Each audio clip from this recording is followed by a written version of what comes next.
वाहेगुरु जी का खालसा, वाहेगुरु जी की फतेह। आपको पता है कि श्री गुरु गोबिंद सिंह जी जो 10वें गुरु थे, उन्होंने सिक्खी के लिए 5 सिंबल दिए थे जो पहचान थी, उनकी आइडेंटिटी थी।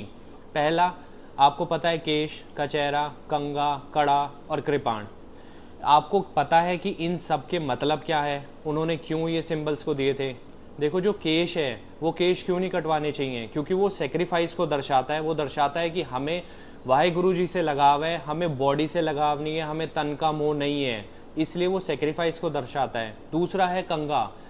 कंगा का सिंबल है क्लीनलीनेस, यानी सफाई। क्लीनलीनेस बहुत इंपॉर्टेंट है, इसलिए उन्होंने सिंबल कंगे का इस्तेमाल किया। तीसरा सिंबल कड़ा। कड़ा उन्होंने जनरली वैसे लोहे का बोला था कि भारी कड़ा, ताकि आपके पता चले कि आपके हाथों में कितनी जान है। आपकी अगर बाजुओं में ताकत रहेगी तभी आप दुश्मन से लड़ पाओगे। आपको आगे किसी और चीज़ की ज़रूरत नहीं है, आप अपने हाथों पर डिपेंड हो सकते हो। और चौथा सिंबल है कृपाण। अगर आपके बाजुओं में ताकत है तभी आप शस्त्र को उठा पाओगे। ये ब्रेवरी को दर्शाता है, क्योंकि आपको पता है कि जितने मुगल्स थे उनके अत्याचार को सहते सहते बहुत से गुरुओं ने अपना बलिदान दिया था।